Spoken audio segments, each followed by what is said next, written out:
This past year was the first year I actually used AI in my classroom. To be more specific, ChatGPT in my classroom when I designed a lesson.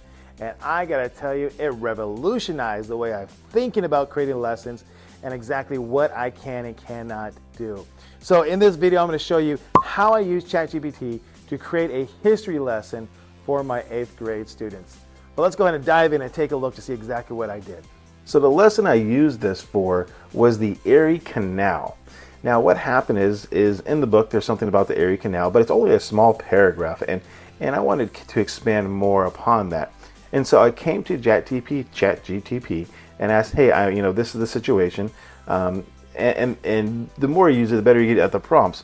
But I just wrote down, write an article about 500 words on Erie Canal for my 8th grade history class, right?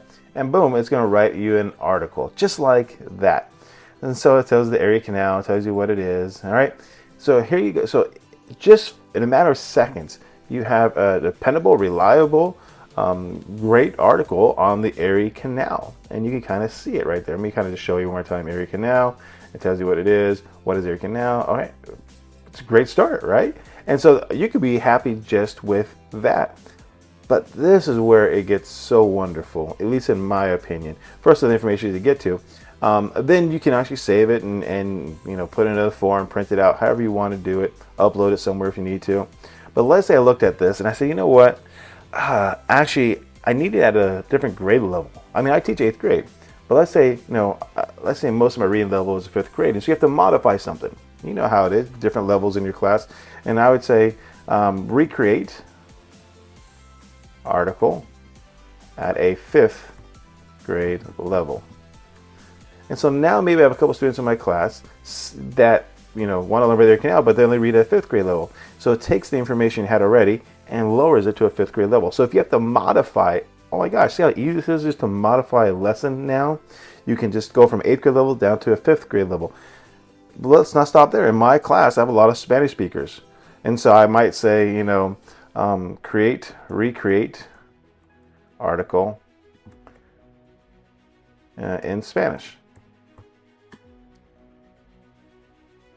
And there you go. So within a minute or so, you have your article there. You can modify it down to a certain level. You can change the language on it. Same article, but easy just to modify it, just with a simple click of a button. And now what you might want to go from there is, let's say you want to create some questions. So create 10 questions that go with article. And I create 10 questions that go with the article. Now it's in Spanish, my mistake there. Let's say change questions to English. And so I change it to English, all right? And it doesn't stop there. I mean, you can ask it to do anything. You can ask it to draw some maps. You can ask it for a response question, where they actually have to write a written response to it. And this is just the tip of the iceberg. I'm telling you, this is the tip of the iceberg. I'm just starting now to finally learn how to use this a little bit better, how to better prompt and everything else. But I'm telling you, from a get-go, the very beginning parts of it, from just trying it, I'm extremely impressed, and I can't wait to use this more in my class.